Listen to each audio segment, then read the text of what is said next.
விமானங்கள் ரத்து செய்யப்பட்ட விவகாரத்தில் பயணிகளுக்கு 610 கோடி ரூபாய் டிக்கெட் கட்டணத்தை இண்டிகோ நிறுவனம் திருப்பி அளித்துள்ளது. விமான நிலையங்களில் சிக்கிய 3000 லக்கேஜுகள் திருப்பி ஒப்படைக்கப்பட்டுள்ளதாகவும் தகவல் வெளியாகியுள்ளது. நாடு முழுவதும் விமான சேவை 95 விழுக்காடு சீரடைந்துள்ளதாக இண்டிகோ நிறுவனம் தரப்பில் தெரிவிக்கப்பட்டுள்ளது. வரும் புதன்கிழமைக்குள் முழுமையாக இயல்பு நிலை திரும்பும் என்றும் அறிவிக்கப்பட்டுள்ளது. கும்பகோணத்தில் பட்டீஸ்வரத்தில் 12ஆம் வகுப்பு மாணவன் சக மாணவர்களால் தாக்கப்பட்டு உயிரிழந்த சம்பவம். கைதான 15 மாணவர்கள் மீது அடிதடி, கொலை உள்ளிட்ட 5 பிரிவுகளின் கீழ் வழக்கு பதியப்பட்ட நிலையில் கொலை வழக்கு பதிவு செய்யப்பட்டுள்ளது. கிழக்கு திசை காற்றின் வேக மாறுபாடு காரணமாக தமிழகத்தில் வரும் 13ஆம் தேதி வரை லேசானது முதல் மிதமான மழைக்கு வாய்ப்பு. சென்னையில் இன்றும் நாளையும் லேசான மழைக்கு வாய்ப்புள்ளதாக வானிலை ஆய்வு மையம் தெரிவித்துள்ளது. வந்தே மாதரம் பாடல் இயற்றப்பட்டு 150 ஆண்டுகள் நிறைவு. நாடாளுமன்ற மக்களவையில் நாளை சிறப்பு விவாதம் நடைபெறுகிறது.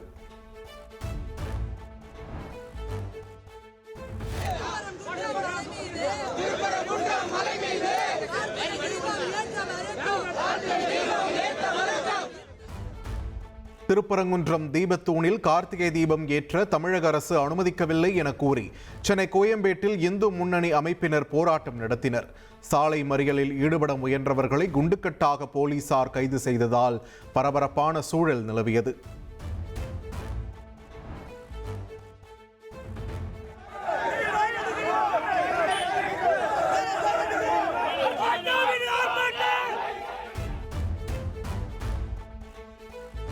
திருப்பரங்குன்றம் மலை விவகாரத்தை கண்டித்து நெல்லை, சங்கரன் கோவில், கோவை, கடலூர் உள்ளிட்ட தமிழ்நாட்டின் பல்வேறு மாவட்டங்களில் இந்து அமைப்பினர் ஆர்ப்பாட்டம் நடத்தினர்.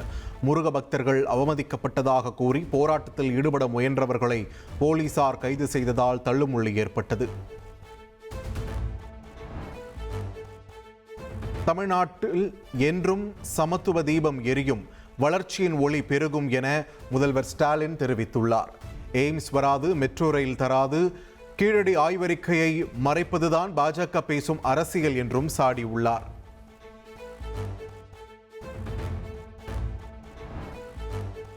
திருப்பரங்குன்றத்தில் வழக்கமான இடத்தில் தீபம் ஏற்றப்பட்ட நிலையில் சிலர் அரசியல் லாபத்திற்காக பிளவுகளை உண்டாக்குவதாக முதல்வர் ஸ்டாலின் குற்றம் சாட்டியுள்ளார். வன்முறையை தூண்ட நினைப்பவர்களை மதுரை மக்கள் அடித்து விரட்டுவார்கள் என்றும் அமைதியை நிலைநாட்டிய மக்களுக்கு எனது பாராட்டுகள் என்றும் அவர் தெரிவித்துள்ளார்.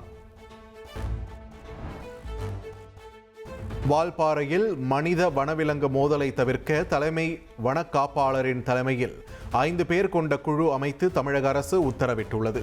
வால்பாறை தேயிலை எஸ்டேட் பகுதிகளில் பாதுகாப்பு நடவடிக்கைகளை மேற்கொள்ளும் வகையில் குழு அமைக்கப்பட்டுள்ளது. தமிழகத்தில் 6.40 கோடி எஸ்ஐஆர் படிவங்கள் வழங்கப்பட்டுள்ளதாக தேர்தல் ஆணையம் தெரிவித்துள்ளது. இதுவரை 99% படிவங்கள் டிஜிட்டல் பதிவேற்றம் செய்யப்பட்டுள்ளதாகவும் தெரிவிக்கப்பட்டுள்ளது. பிலிப்பைன்ஸ் நாட்டில் நடந்த சாலை விபத்தில் கடலூரைச் சேர்ந்த மருத்துவ மாணவர் நாராயணன் என்பவர் உயிரிழந்தார். பைக்கில் சென்றபோது ஏற்பட்ட விபத்தில் பலியான நிலையில் மாணவரின் உடலை மீட்க தமிழக அரசுக்கு பெற்றோர் கோரிக்கை விடுத்துள்ளனர். ஈரோட்டில் வரும் 16ஆம் தேதி விஜய் தலைமையில் நடைபெறும் தாவேக பொதுக்கூட்டத்திற்கு அனுமதி மறுக்கப்படவில்லை என செங்கோட்டையன் விளக்கம் அளித்துள்ளார். விஜயமங்கலம் சுங்கச்சாவடி அருகே மாற்று இடத்தையும் காவல்துறையிடம் பரிந்துரைத்துள்ளதாகவும் அவர் தெரிவித்துள்ளார். கொங்கு மண்டலம் யாருடைய கோட்டை என்பது 2026 தேர்தலில் தெரியவரும் என்று செங்கோட்டையன் தெரிவித்துள்ளார். ஈரோடு கோபிச்செட்டிப்பாளையத்தில் பிரச்சாரம் மேற்கொண்ட இபிஎஸ் கொங்கு மண்டலம் அதிமுகவின் கோட்டை என்று தெரிவித்திருந்த கருத்திற்கு செங்கோட்டையன் பதிலடி கொடுத்துள்ளார். சென்னையில் போதைப் பொருள் வழக்கில் சினிமா தயாரிப்பாளர் தினேஷ்ராஜ் என்பவர் கைது செய்யப்பட்டுள்ளார். போதைப் பொருள் பயன்படுத்திய வழக்கில் கைதான இணை தயாரிப்பாளர் சர்புதீன் அளித்த தகவலின் பேரில் நடவடிக்கை எடுக்கப்பட்டுள்ளது. திருவாரூர் கோட்டூர் பகுதியில் தனியார் பேருந்தும் அரசு பேருந்தும் நேருக்கு நேர் மோதி விபத்திற்குள்ளானதில் 20 பேர் படுகாயமடைந்தனர். காயமடைந்தவர்கள் திருவாரூர் அரசு மருத்துவமனையில் அனுமதிக்கப்பட்டுள்ள நிலையில் விபத்து குறித்து விசாரணை நடந்து வருகிறது. கோவா அர்போராவில் உள்ள நைட் கிளப்பில் சிலிண்டர் வெடித்த விபத்தில் 25 பேர் பலியான சம்பவம். பெல்லி நடனம் ஆடிக்கொண்டிருந்த போது திடீரென வெடிப்பு சத்தம் கேட்டு அங்கிருந்தவர்கள் அதிர்ச்சி அடைந்த காட்சி வெளியாகியுள்ளது. பிரிஸ்பேனில் நடைபெற்ற ஆஷஸ் 2வது டெஸ்ட் போட்டியில் 8 விக்கெட்டுகள் வித்தியாசத்தில் ஆஸ்திரேலியா அபார வெற்றி பெற்றது. 5 போட்டிகள் கொண்ட தொடரில் 2-0 என்ற கணக்கில் ஆஸ்திரேலியா முன்னிலை வகிக்கிறது. பலாஷ் முச்சலுடனான திருமணம் ரத்தானதை உறுதி செய்தார் இந்திய கிரிக்கெட் வீராங்கனை ஸ்மிருதி மந்தனா. தனது தனிப்பட்ட விஷயங்களுக்கு மதிப்பு அளிக்க வேண்டும் என்று தனது இன்ஸ்டா பக்கத்தில் பதிவிட்டுள்ளார். தமிழக இளைஞர்களின் நம்பிக்கை நட்சத்திரம் யார் என்ற தலைப்பில் தந்தி டிவியில் மக்கள் மன்றம் நிகழ்ச்சி நடைபெற்றது. இன்று இரவு 8 மணிக்கு மக்கள் மன்றம் நிகழ்ச்சி தந்தி டிவியில் ஒளிபரப்பாகிறது.